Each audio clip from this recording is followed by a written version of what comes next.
السلام علیکم ورحمۃ اللہ وبرکاتہ. بسم الله الرحمن الرحیم. ټول تعریفونه د رب ذوالجلال د پاره چې خالق او مالک او پروردگار د کل عالم دی. او درود پاک په خاتم الانبیاء حضرت محمد صلی الله علیه وسلم باندې. امید رب ذوالجلال نه ساتم چې تاسو برو جوړې په صحت با برابر یې. الله جل شانهم د دنیا او آخرت ټول خوشحالي نصیب کړه. ډېر عزتمند محترم مسلمانان ورونو خویندو، نن درته یو نوی او خاص وظیفې سره حاضر یم. محترمو، دا نننۍ وظیفه دا د زړه د مراد د پوره کېدو وظیفه ده. محترمو، انتهایی چې ستاسو په زړه کې څه مراد وي، الله جل شانه به د دې وظیفې په برکت سره دا مراد ستاسو پوره کوي. محترم، چې ستاسو زړه کم حاجت غواړي، په زړه کې کم مراد دی، د هغې دپاره دا وظیفه ده. او محترم، ډېره طاقتوره عالی شانه وظیفه ده.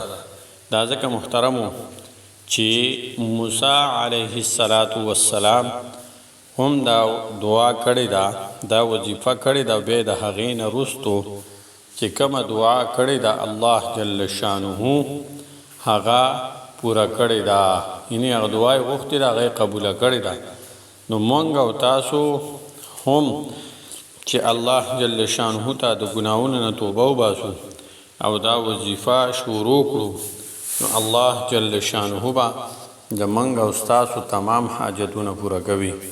محترمو، چې کله به وایي موسی علیه السلام ته څه مشکل راغلی، نو زر به دغه دعا وغوښتله، دا وظیفه به یې کوله، نو د الله جل شانه په دربار کې به لاس اوچت کړو. الله جل شانه به فوراً 2-3 منټه کې د موسی علیه السلام دعا قبلوله. محترمو، دا وظیفه ډېره اسانه طاقتوره مجربه وظیفه ده. چې موږ او تاسو هم دا وظیفه وکړو، نو الله جل شانه به موږ ته هم دا مسلې اسانه، ډېره اسانه وظیفه ده. محترم، د زړه مرادونه به ورسره الله جل شانه پوره کوي.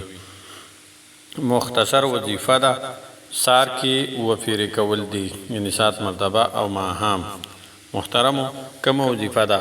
راځو وظیفې طرف ته. وظیفه کومه یوه ده؟ محترم، وظیفې طریقه کار دا دی چې بسم الله الرحمن الرحیم به ووایې، بیا به دا دعا ووایئ: اللهم انت خلقتنی وانت تهدینی وانت تطعمنی وانت تسقینی وانت تمیتنی وانت تحیینی.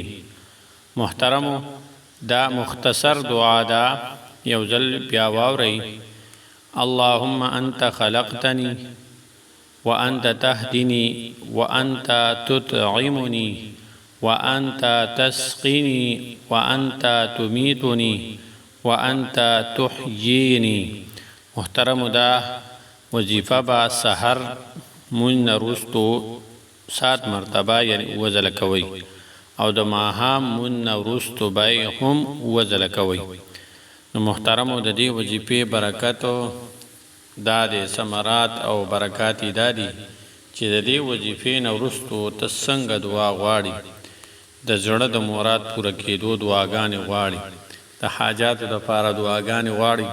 محترمو، الله جل شانه یې فوراً قبلوي، ځکه چې دا وظیفه، دا دعا دا موسی علیه السلام هم کړې وه. د احادیثو نه ثابته ده او ډیره طاقتوره مجربه وظیفه ده چې پیغمبر کړې ده. نو موږ ته به کیسئ، نو چې دا وظیفه موږ او تاسو په خپله هم وکړو، خپل معمولاتو کې شامله کړو، او نورو خویندو ورونو سره یې لازما د ثواب په نیت باندې شیر کړو. السلام علیکم ورحمة الله تعالی وبرکاته.